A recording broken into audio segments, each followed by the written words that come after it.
6:30, we're going to call the meeting to order. Roll call. Sorry.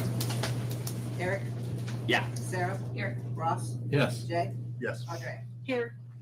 Okay. We need to suspend the council rules. Is there a motion? So moved. Is there a second? Second. All in favor? Aye. Okay.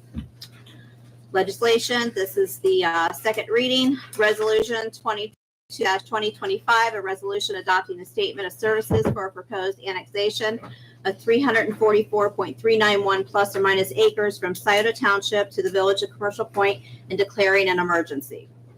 Motion to waive. Motion to waive the readings? Correct. Okay. Jay, second? Yeah. Eric? Okay. Roll call? Ross? Yes. Sarah? Yes. Eric? Yes. Audrey? Yes. Jay? Yes. Okay. Do we have a motion for the resolution? Motion to adopt. Second. Second by Jay. Roll call?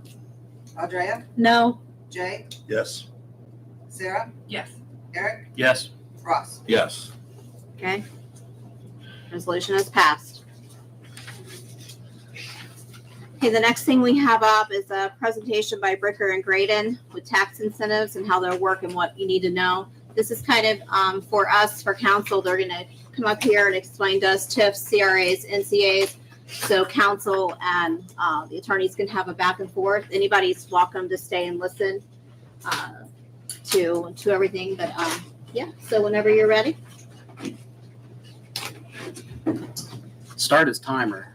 Oh, boy. Yeah. You got 5 minutes, Yeah, sir. 5 minutes. You got 5 minutes. Say by the hour.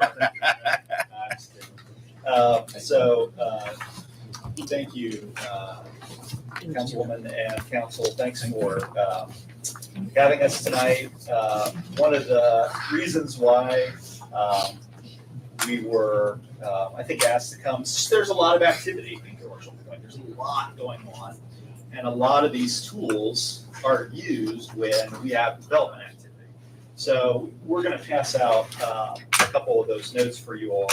And I'm going to flip through this. I'm going to try to flip through it at a relatively brisk pace, but I'm going to stop on some spots. So, and Wendy came up with a great name, How They Work.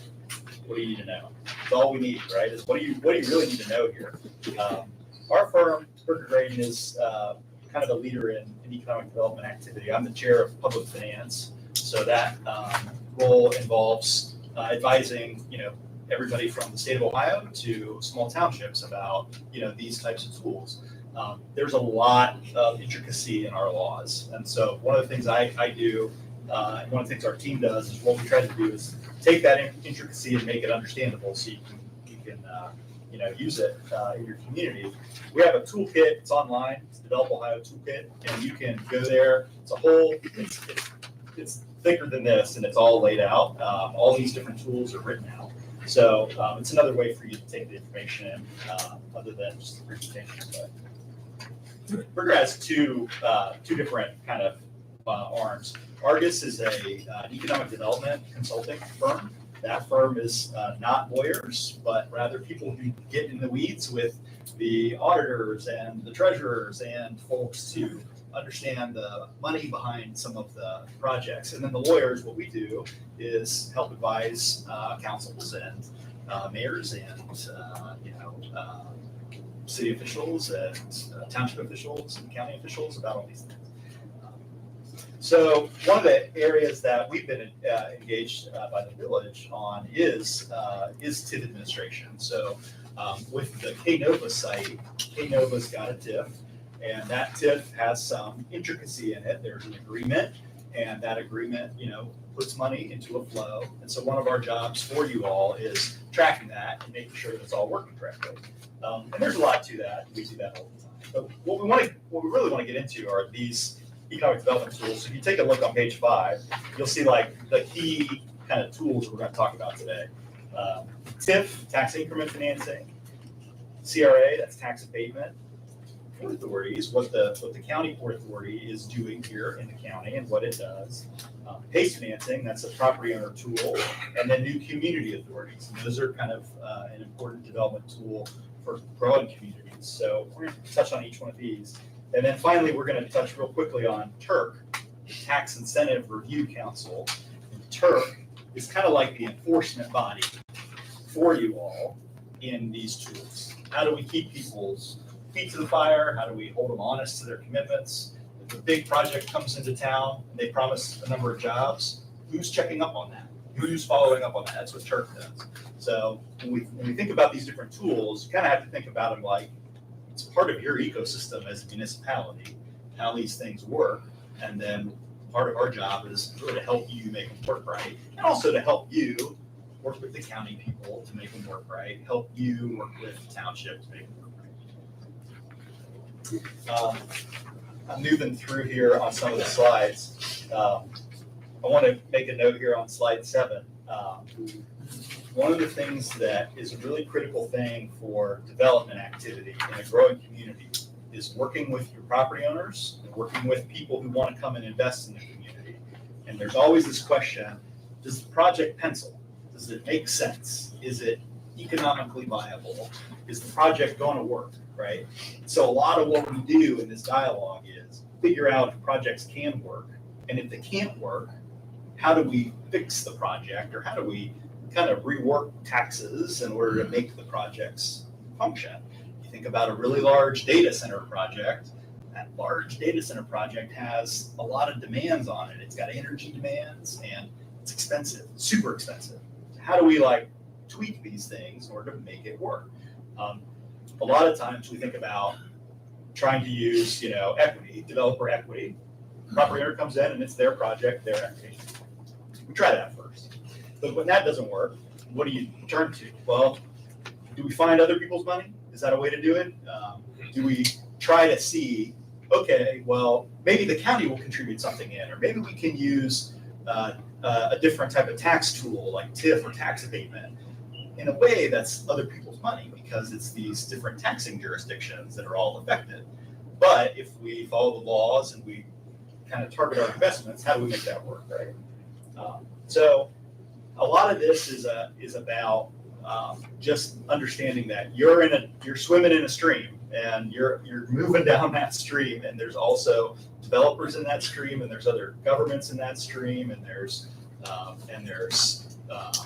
private investors, third parties in that stream. There's a lot of activity going on, and it's all moving about.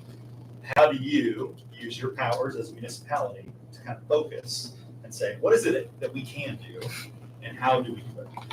So that's really, I think, the big picture here. Capital stacks. This is a common phrase you'll hear. How does the capital stack work, right? What are we doing here? Well, usually, if you build something and you're a developer, really two fundamental things. There's equity, your cash. You usually get a loan, a bank loan, or something like that, right? When you get into the public world, equity comes from the developer. Okay, maybe there's private funding from a bank, but then there's also this third thing, public funding. There's different ways that the local governments can help put money into projects. The most common thing you've probably heard about is TIF, tax increment financing, but also tax abatements are another way to kind of put money into projects. So when we think about the regular way to do things, if you or I were going to go build, a commercial office downtown, we'd go get a bank loan and we have our cash and our equity and put it in the project. But when you have these more complex projects, or ones that involve infrastructure demands, new infrastructure, sewer, water, when you've got connections that need to be made, you got to pay for that, right? Or else the next thing never happens. So that's a lot of what we do with this. We got the equity, the private funding, and how do we get that third piece, that public funding, to make the infrastructure and the road network and everything work. Slide 9, this one is probably, if you remember one thing from today, it's this slide. And it's basically, how do we deal with these different tools? And there's 3 ways to deal with it. Basically, when we look at a project, look at a data center project or a industrial park project or even a residential housing project, fundamentally what most municipalities in Ohio do is they figure out what are the demands of that project? What are the new things that that project is going to require of the community? It could be roads, could be sewer, could be water. Those are the typical things. Could be other things. How do we rewrite taxes in order to make those things all come together and get paid for? This slide basically boils it all down for you. You can do three basic things. You can abate the tax. You can take the tax from 100, take it to 0. That puts money in the private developer's pocket, which then they can put into the infrastructure and they can put into the project. It makes it cheaper for them so that your area is attractive for investment, right? So it kind of helps them make it pencil or make it work. So that's a big one, right? Is the tax abatement, taking it down. TIF is one that's the arrow turning one direction, right? That's moving taxes to another spot. Right. That's saying, look, we got the 100 units of tax and it's paid, but instead of it going to the regular spot of city, county, school district, we're gonna move it over here and put it into an infrastructure fund for village sewer, village water, roads, et cetera, right? So that's a very common, but and also very old law here in Ohio that we use. And then the third thing you do is you add tax, right? So let's say that 100 units of tax on the bill goes to 110 because the property owner says, I want to leverage my property and I'm willing to pay that 10 extra, but I can't pay it all at once. I need to pay it every year over time. So that's a way for property owner to step in and have a little bit of self-help, put some assessment on themselves, and that's what pays for the infrastructure. So these are the three basic things we do. We either take the taxes down and abate them, we keep the taxes in place and we move them to another place, or we add taxes, right? So fundamentally, that's what we're doing. The tools we use are CRA tax abatement, core abatement, TIF, divert tax, and generally new community authorities to add tax.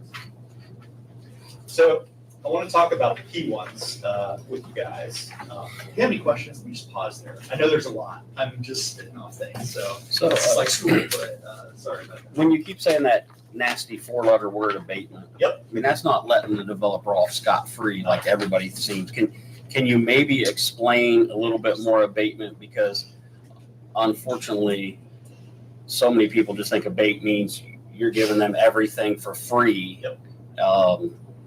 Can we hear it from somebody whose job it is? Yep. Why is an abatement a good tool for us and for our constituents and not just for the developer to make more money? Yeah, 100%. It's a great question. It's a fundamental question too. So imagine you have a piece of property and there's nothing going on it.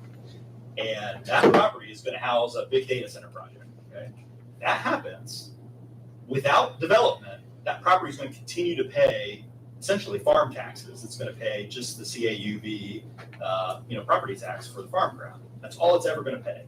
So the community's total benefit from that ground is measured in the thousands of dollars, right? Tax abatement enables a big investment, $100 million, $1 billion, a big investment to come in. And instead of paying the full tax load on $1 billion, what that property owner does is a couple things. First of all, they say, I'll build the $1 billion thing. Secondly, they say, I promise that I'll have this many jobs at this site, which is an important other door for us, right? Income taxes. Those jobs come in off the side, and that income tax is really important for your budget, right?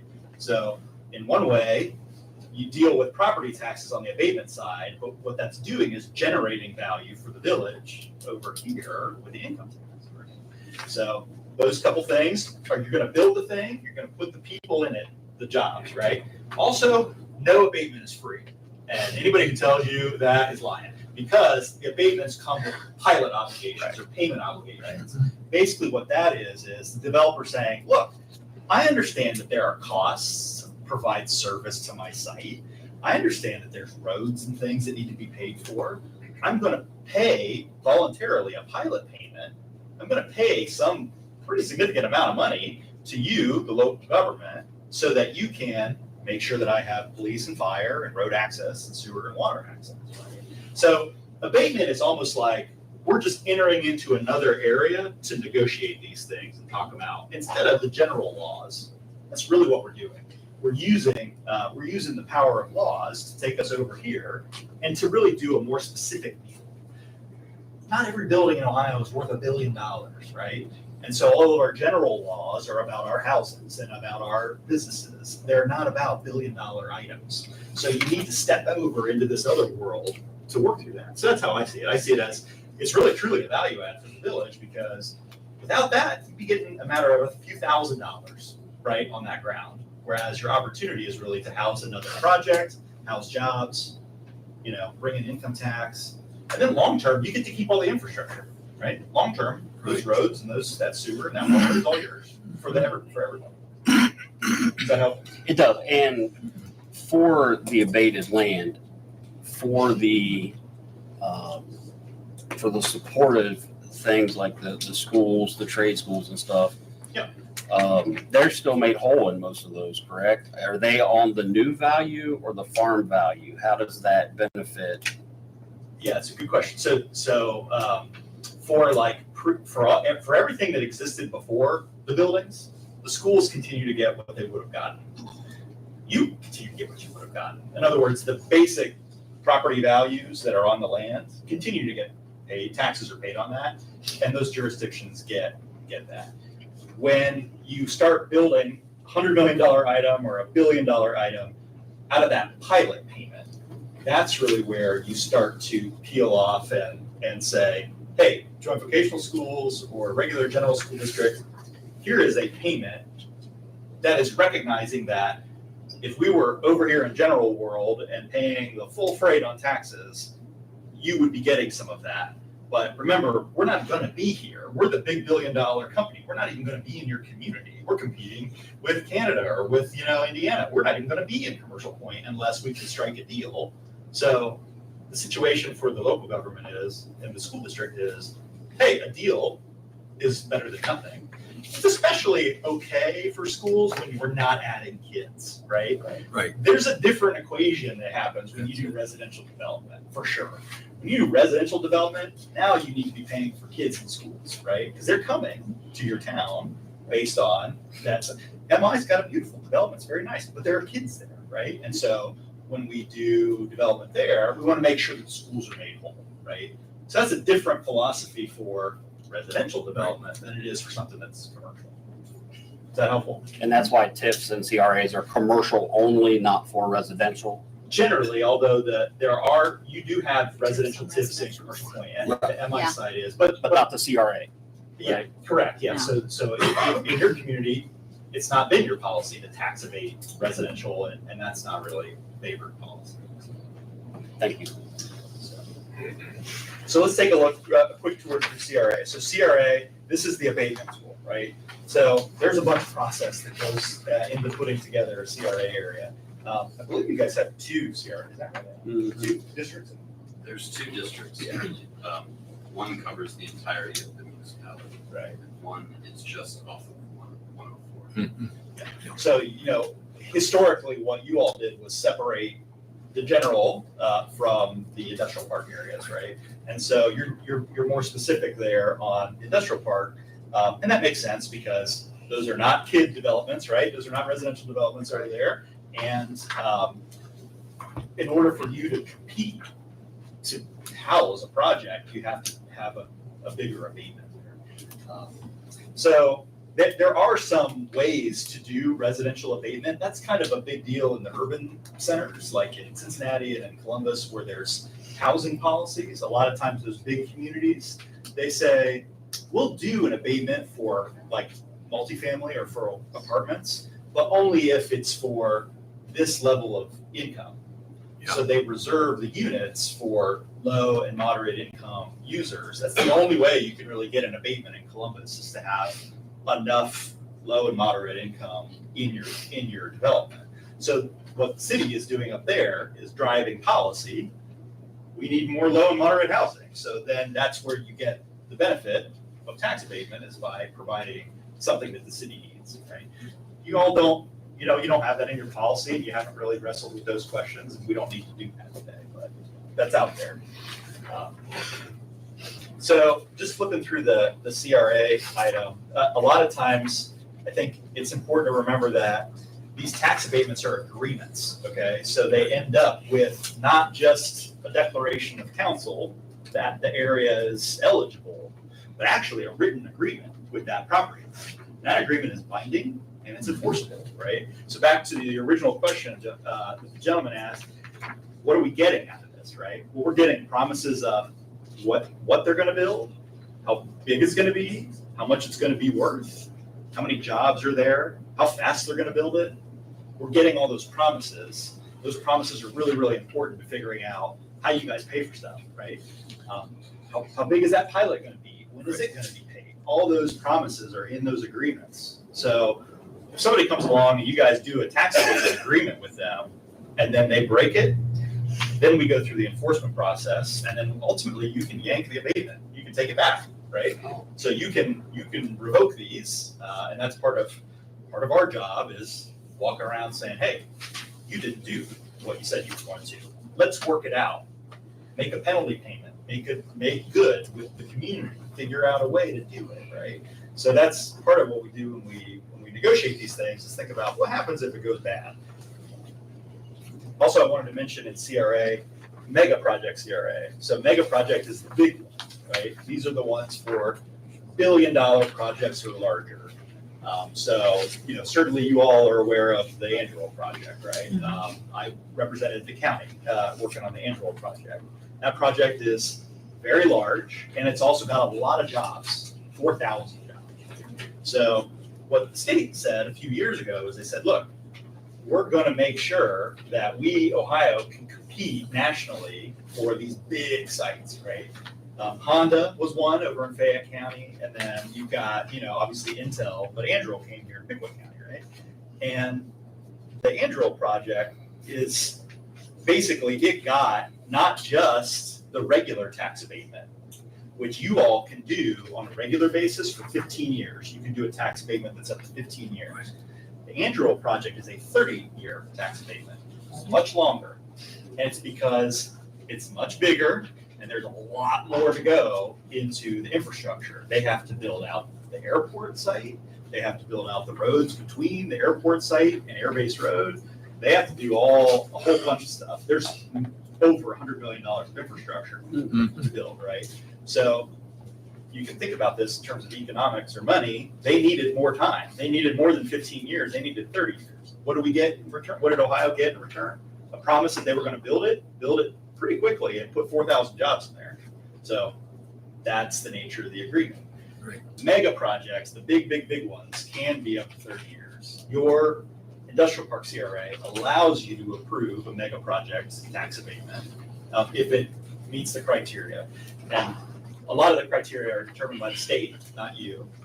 So once the state says, yeah, it's a mega project, then it comes down to the local community to decide whether that's what you want to do or not. And those come with pilot payments. Those come with payments to the schools. Those come with all the same things that the smaller abatements do. They're just bigger payments and it's a longer period of time. I did want to mention, I'm flipping through the CRA slides and, obviously, you guys can ask any questions about any of this if you like. Page 18 is an important one. This talks about the municipality's obligation, in some cases, to share income taxes with the school district. Why does this happen? Well, the General Assembly years ago said, you know what? The knuckleheads in Cincinnati are doing too many tax abatements. And the schools are getting really upset that everything is tax abated. So we're going to put a little bit of a governor on that. We're going to dial them back a little bit, and we're going to force a little bit of a conversation when a municipality just keeps abating things to get income taxes, and then the schools get nothing, right? So the General Assembly said, we're going to require the two parties to come together for bigger projects to talk about this, to make sure that there's more of a dialogue, right? So this income tax sharing provision, it really causes schools and municipalities to talk to each other when we do tax abatement policy. Usually what happens in these big tax abatements is you end up with a pilot payment, and that ends up being the way in which dollars find their way to the schools. So it doesn't necessarily result in income tax sharing, but that's the lever, the hammer that the General Assembly gave to say, hey, parties, go talk to each other. Don't be knuckleheads. Talk to each other, figure it out, and then that's how we do the agreements. So there's a lot of that in the tax laws about how schools and municipalities need to talk to each other. And I mean, I absolutely recommend that you guys have a regular relationship with the schools, with all the schools that are affected, including joint vocational school, because I mean, for God's sakes, it's their job to get kids to be able to be employed, right? It's their job to get kids who have education so that they can work and stay in the community. It's your job to create a community and an environment where people can live. So you really do need to be working together. And the best communities are the ones that have that conversation on a regular basis. All right, let's see. I'm going to flip over to the next one. I want to mention real quickly Port Authorities, slide 20. Port Authorities. So what do Port Authorities do? Port Authorities come along and they help with a couple things. They help private developers get financing. Remember I mentioned the three things? We had equity, we had private bank money, and then we have public money. Well, if you're a developer and you come along and you get a TIF authorization, what do you do with it? It's going to come in over 30 years. What are you going to do with it? Well, the Port Authorities come along and they can find ways to take that TIF money and put it into a bond that gets sold in the market. So that way you get the money up front instead of waiting the 30 years. So the developers use the Port Authorities to access infrastructure money for immediate needs. That's kind of a nice thing because otherwise you don't want to issue your bonds to pay for a developer specific project, right? You don't want to do that. And this money just doesn't come from the sky. You got to get it somehow. So what we end up seeing a lot are TIFs and assessments being used by the Port Authorities to provide for bond funding. And they can do that. They don't have debt limits like you do. You guys have a credit card limit, essentially. You can only go to the market and borrow so much. Port has no credit card limit. It can go endlessly because it's using revenue from projects and not your taxes, right? You guys use taxes when you pay your bonds. Port doesn't have taxes. So it's a really convenient tool for your community to have. The other thing I would tell you about ports is that they can work together with projects like Anduril is a good example. The Pickwick County Port Authority and Anduril entered into a series of agreements that help make the cost of construction cheaper by abating the sales taxes. Okay, so we're here in the county. You go buy lumber, you pay sales tax on that. You buy steel, and you pay sales tax on that. You buy materials for constructing buildings, you're going to pay sales tax on that. The Port Authority has a special legal provision that allows it to exempt sales taxes. So you imagine doing a $1 billion project and how much that saves. It saves a lot. And sometimes that savings is the thing. It's the needle mover that says, you know what? Ohio really gets it. They want to help us build here and they're making it cheaper for us to do it. Or Ohio really gets it. They understand that we're putting $1 billion into a project. And so treating us like every regular project in the state, like thousands and thousands of construction jobs, a little different when we're doing a job creation job, a special job. So the Port Authority can kind of step in and help out. And Tim Colburn is executive director right now of the Port Authority, and the commissioners are, they've been highly supportive of trying to be involved in economic development. So you guys are going to have projects that show up. You're going to have projects in the industrial park. Some of your projects in the industrial park have used the Port Authority. So it's a good tool, but it's also one you might not normally think about as one of your tools. But it is. It's one of your tools, and the county will support you with it. All right, we're moving through the big green stuff. TIF. This is moving money to a different spot. TIF is probably the hardest to understand, right? Because let's say you live at Foxfire. You live at Foxfire, you live in a new MI development there. Pay your property tax bill. County auditor sends it, you pay it. You have no idea that you're in a TIF area. Right. You just pay the bill. What happens is that money ends up getting back to Wendy because it's in a TIF. What that means is the county separately identifies that money and says, we know that's in the special development area. So we're going to segregate that money and put it over into a budget that Wendy has the ability to access. That means that you guys have the ability to spend money on infrastructure. So that's what's going on for those homes. They pay into a TIF. They don't see it though. It doesn't change their liability. Their liability is the same whether you're in a TIF or not. It's really what you're doing with the money, what the county's doing with it when they send it to Wendy. That's what's different about TIF. The biggest criticism of TIF, I think, is that people don't like that, okay, I'm gonna pay to live in this area, but then what happens to the schools, right? Schools are normally 2/3 of the property tax bill, so what are we doing?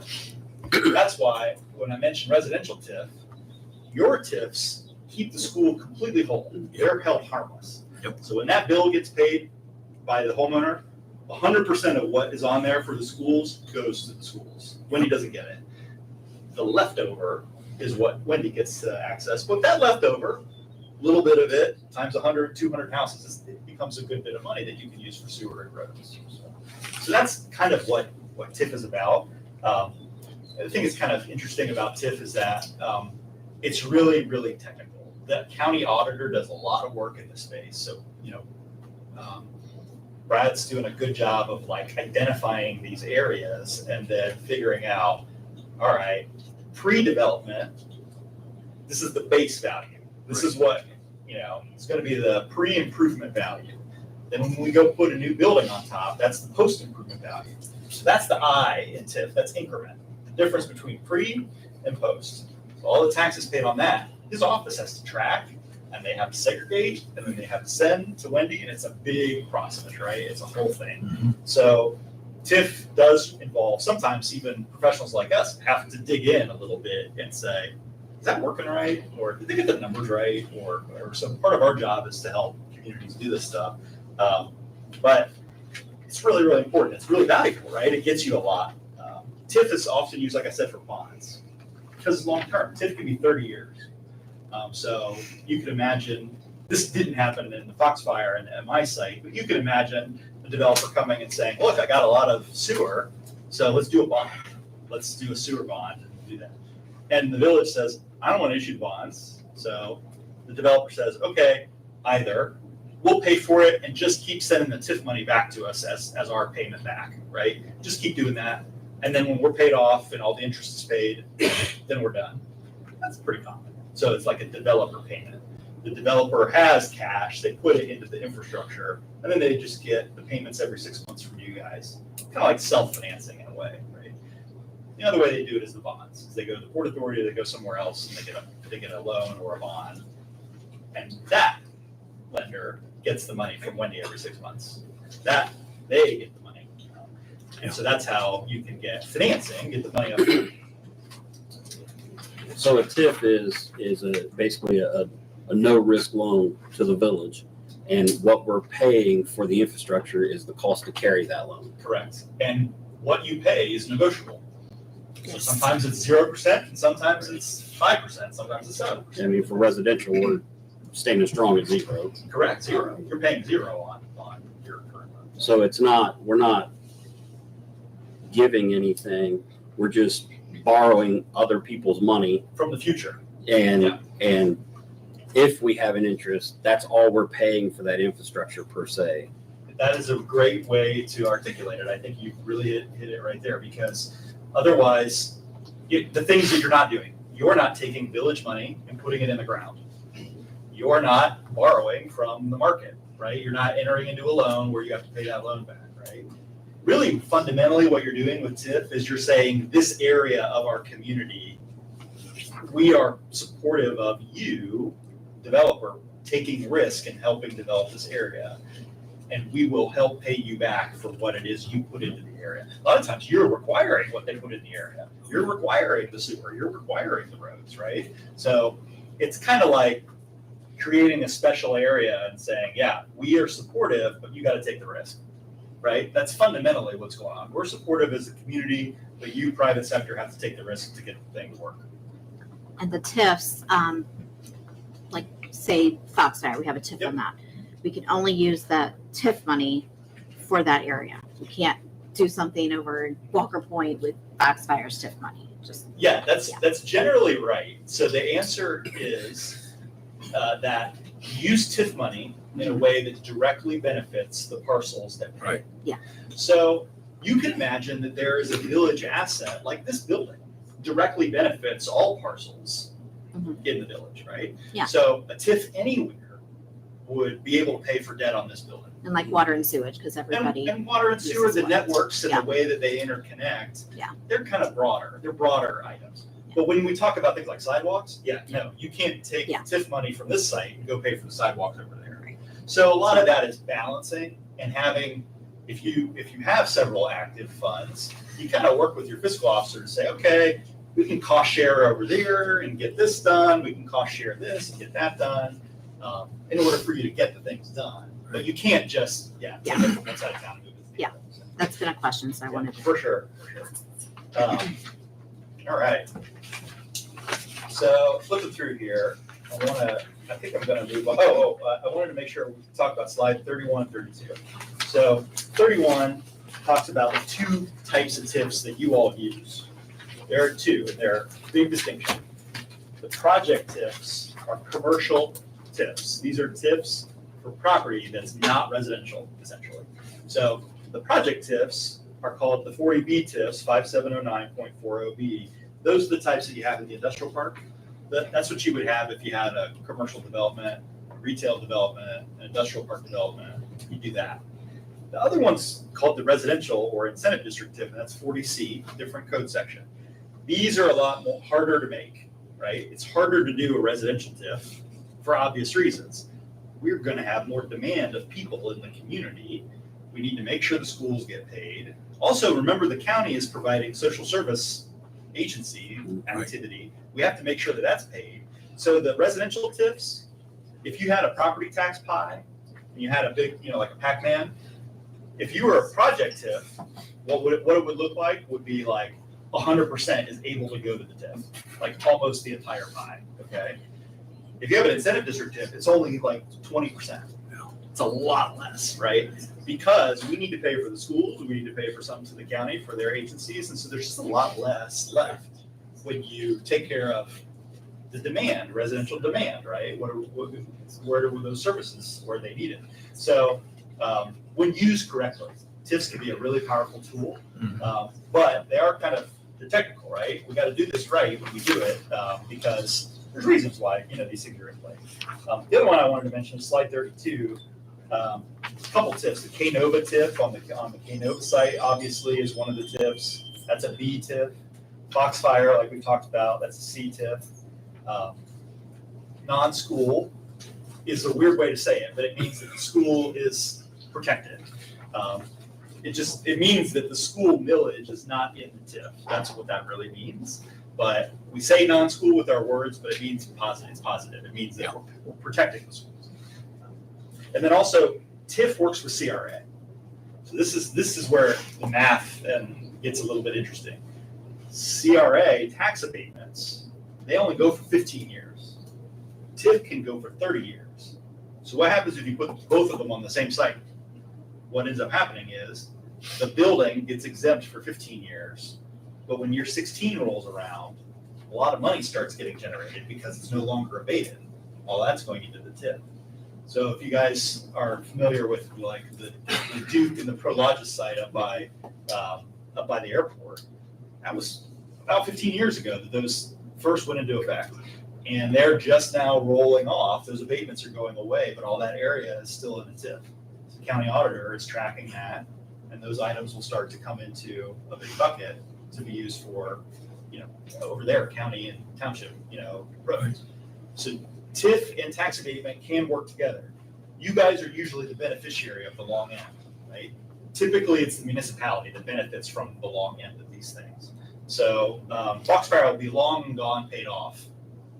The developer there will be paid off a long time before you guys exhaust the use of the money. And that means you can spend it on sewer, you can spend it on general assets like this building, and you can spend it on those. Repaving. Repaving of all of them. That's just going to happen, right? Mm-hmm. I suspect that that's a problem that you're mentioning. That 15 years is about how long we can go without repaving. without repaving, yeah. There you go.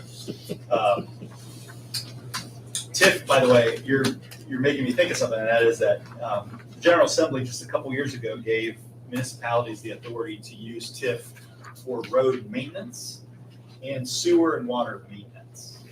So it used to be that it was only for the pipe, the first instance, right? But now you can actually maintain the pipe and maintain the road with TIF. Wow. So that is a big operational benefit to all of the local governments, because you guys can put some of that money into That's maintenance. huge. So it's, it was broadly supported by the General Assembly probably 3 years ago. Good. All right, I'm gonna get on to the last topic, which is the adding taxes, okay? Adding taxes. Why would anybody do this, right? Like, what the heck is going on with this? Well, the key tool that's used in Ohio is a new community authority, okay? So most of the time, when we think about municipalities, we say community, right? You know, you're one of the communities that's, you know, there's many central Ohio communities. Well, a new community authority is a way to take pieces of an existing community and amplify it and make it an even better community, right? So what it's really doing, a new community authority, what they really do is they focus on an area of the community that's possibly under development, okay? And instead of letting the general tax rules that all of you guys are bound to and what you pay on all your houses, instead of leaving that in effect, the developer and the municipality for the new area, they say, look, we want to add just a little bit of tax on that new area because those people who are brand new to the community are going to need roads and sewer and water. And we don't want the people who already live in our community to pay for that. We want the new people to pay for that. So new community authorities allows you to come over here and do a business deal with the developer to make sure that the new residents who come into town are bearing the brunt of the cost of the things, and that your existing community isn't paying for it, right? It's perfectly fine to open the door and welcome people into town, but also it's perfectly reasonable to say you're going to pay for what you want, especially if it's brand new. And what we're dealing with is 15-year-old streets that haven't been, right? So this tool, important tool. A lot of Central Ohio communities use it. The first real major use was New Albany. New Albany Community Authority paid for the schools and the fire stations out in New Albany. And it started up in the 90s. But more commonly now, you've got communities like Hilliard, Galena, Powell, where essentially every new lot that comes into town enters into the community authority and pays an amount of millage. Usually that amount of millage is not earth-shattering, 5 mils. Okay, the total property tax bill is probably, what is it here, 55, 60? So we're talking about 5 mils, right? And that is used to do the things that Hilliard, I'm picking on Hilliard in my comment here, but that's what Hilliard wants. They want to have all those new developments connect so that there's bike paths and walking paths, right? They're building a community center in Hilliard. They want those new communities to help pay for the share of the community center, right? So it's a way to kind of ride the wave of development so that your existing residents are paying for every blessed thing that the new people come along and need, right? So fundamentally, I like this policy because I'm from a community where, like, I'm from a rural community in Central Ohio, and we would have never paid for anybody's other stuff. But when they come in, like, okay, if you're willing to buy a $300,000 or $400,000 house, and you're willing to, do this thing, and you're willing to pay a little bit more, you can see that people do it because they're moving into Delaware County, they're moving into Hilliard, and it's pretty common. So that's an important tool. It is a completely municipal-driven tool. You guys decide whether you want to do it. You guys appoint the board. You guys decide how much the millage is. So it's very heavily driven by council and administration. It's a business deal that council makes with a developer.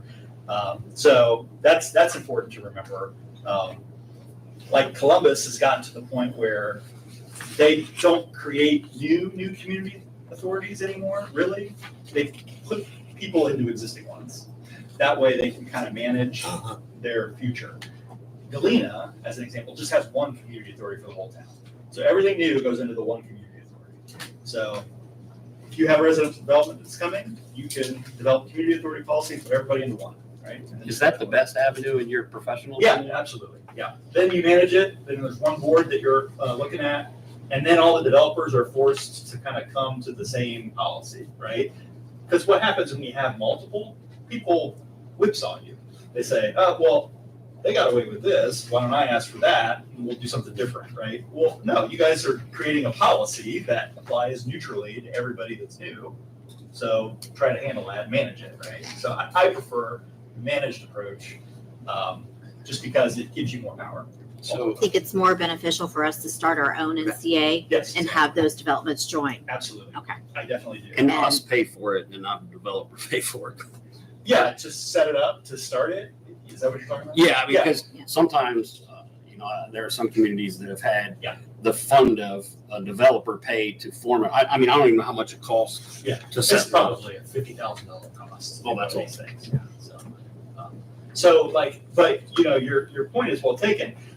Like, how much power are we giving away to the developer when they're saying, well, I'll handle this and I'll do that and I'll write the rules this way and I'll do it that way.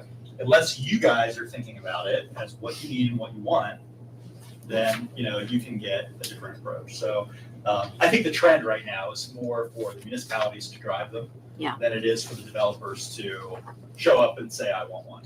How long does it take from, if we called you tomorrow and said, we want one, what's the time frame from that to when we could tell somebody, if you want to come here, here's the rules. If you don't want to play by them, then we're not your community. Are you having more babies? Not yet. Not yet? All right. About 4 months. 4 months. Oh, really? Yeah, about 4 months. Okay. But We've been, if he's gonna have another kid, I'm gonna need 2 more months. I'm not sure how that works, but I thought it took 9 months to have a kid. Well, they'll take the lead, but, I just don't know where it's gonna land. yeah, we've been talking about this forever. I've Yeah. been bringing it up and it's on deaf ears. So, Yeah, I yeah. mean, it's a really critical policy for the Central Ohio community that's growing. Yeah. You are in good stead with other communities that are doing this policy. Lancaster is doing this Yeah. policy, and like I said, Galena and Powell and Hilliard and Grove City. I mean, there's a lot of communities that have this tool. So. I think a question that is probably burning in everybody's mind, especially the people that are here Yeah. for a development that we just simply did the service resolution. Yeah. I know in their plan, one of these was involved, but because we haven't already started it, and that process, even though they have not applied yet for ours, it's still at the commissioners. Yep. It takes 4 months. Well, we don't have 4 months to either accept or not accept that annexation, so we can't make them it's be. 6 months. But You have 60 Yeah. days. Once we did, if the county commissioners approve it, Huh. once I get it, it sits on my desk for 60 days. Right, You guys have that 60 days plus the plus 120. an additional 60 days. So you do have. So 4 we would months barely have. right at 4 months. Yeah. And But Ken, here's the fundamental answer, though. The fundamental answer is even their request is discretionary on your part. You can turn them down, even if they're zoned. right, So, even if they're zoned, you can say, we're not doing your community authority.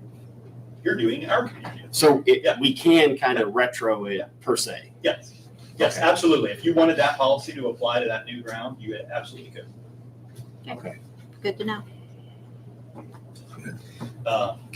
It's a really interesting program, the community authority program. It pays for a lot of stuff. It's the stuff beyond just like regular housing development. This is a slide I use sometime. I think it makes a lot of sense. Mhm. Like, you will get subdivision development without a lot of amenities if you just zone it and then it goes forward.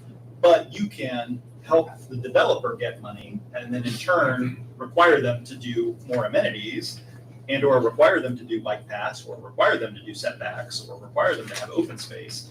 And the community authorities will pay for it. It's like its own little debt limit. It's its own little debt capacity.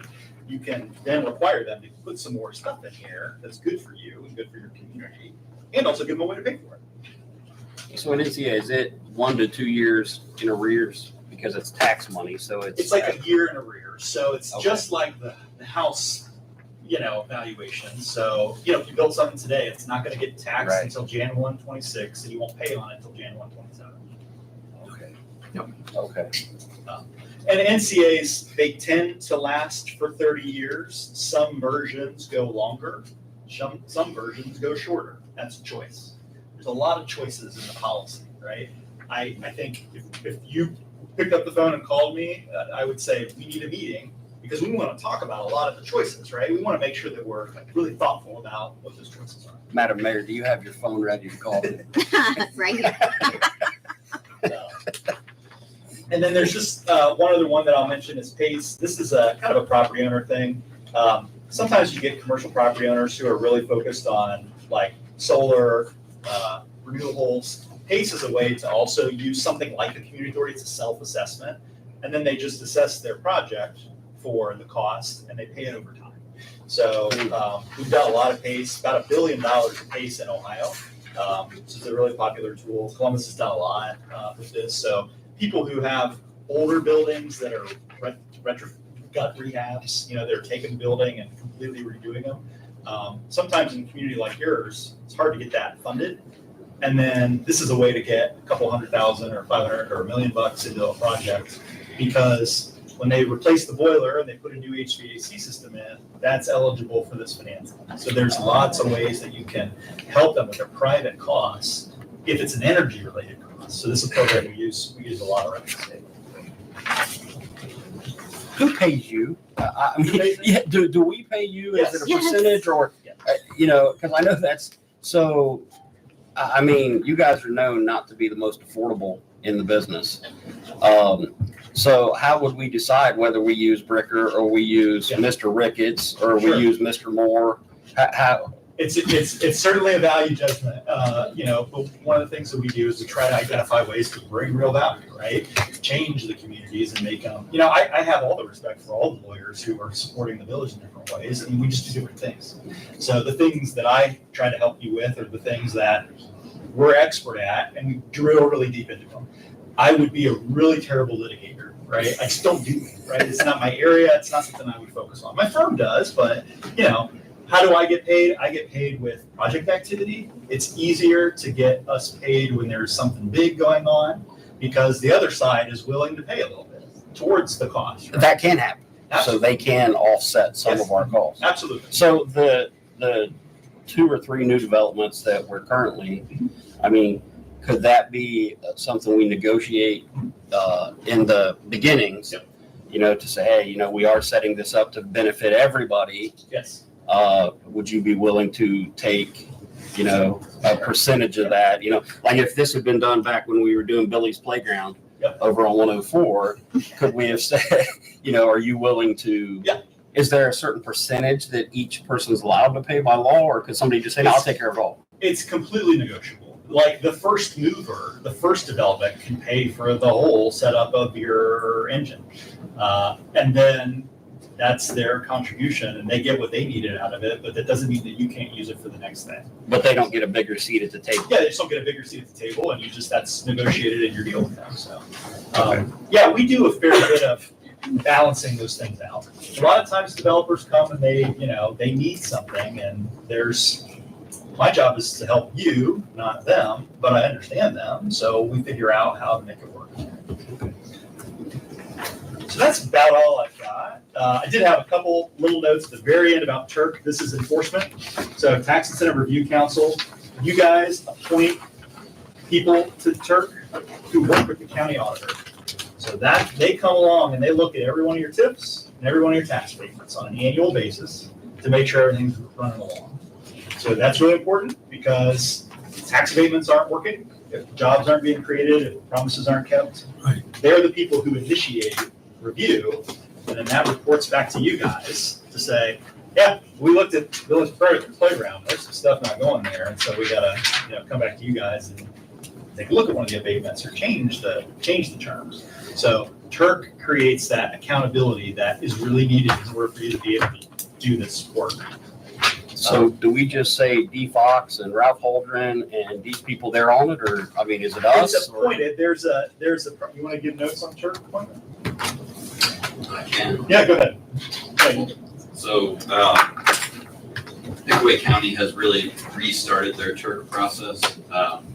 The first real iteration of Turk for 2024 happened last summer.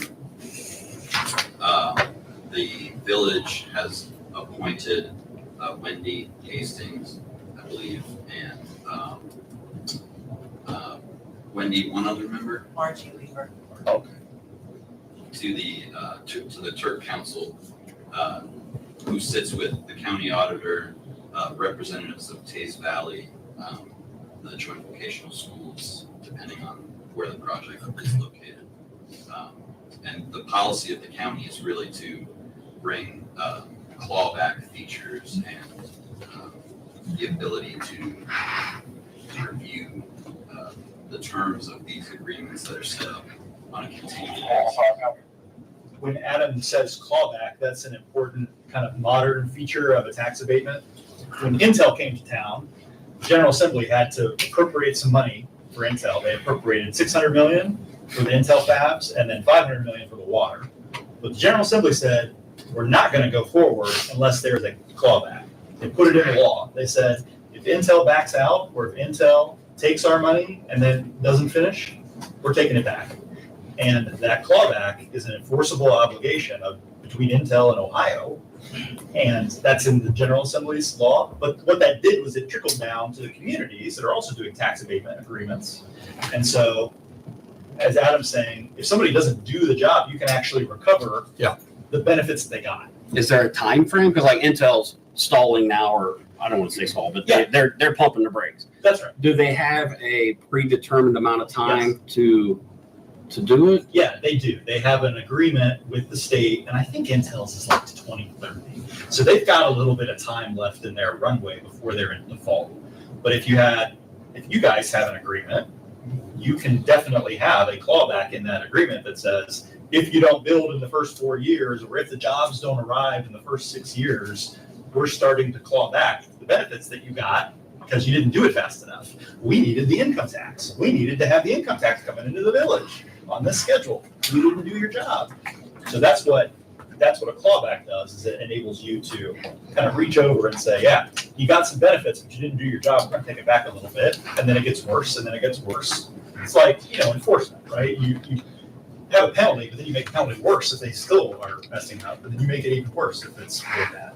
So I guess the question that I have on that is, let's say a builder comes in and says, they're going to put in a facility that's going to house 4,000, like Andrew, 4,000 employees. It's all done and it's only 2,500. Yeah. Can you claw back due to them not doing that 4,000? Correct.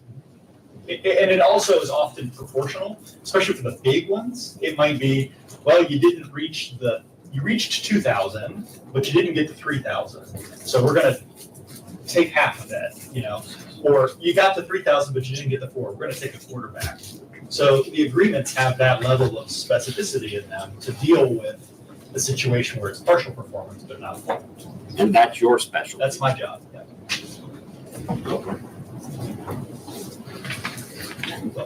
This guy here and others, any other questions? Real quick, the link that you have in this, is that something that we could post publicly for anyone who would like to see it? Absolutely. And does that link to this entire presentation or just some of the tools? I wasn't sure what we could distribute out to everybody so that they could be informed. Just because, like you said, we had to keep this abbreviated tonight, and some people like digging in. 100%, Councilwoman. So we can have this whole presentation posted, and also the link to the book, Cool. the toolkit. Both of those things you guys can have, and you can put them on a Facebook link or whatever you'd like. Thank you so much. Get 'em on the I appreciate website. it. Yeah, I would like that. Yeah. Push that out on the app. Huh? Push that out on the app. Yeah, we can do that too. Yeah.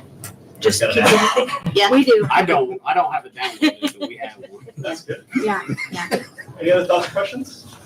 This has been really great. Thank you for your time and putting this all together. Thank Happy to help. So, Appreciate it. Calling you Thank soon. you. yeah, good. All right. Well, So it's tomorrow. Do you start your sale on the authorities tomorrow, or when is the buy one get one free? I got to check to make sure he's not having more kids. But Okay. Well, I mean, I saw it said you're a partner, so I know discount, the Hilljack discount. Okay, if there's nothing else, do we have a motion Motion to to adjourn? adjourn, please. Eric, is there a second? Second. Sarah, all in favor? Bye. All right. Thank you.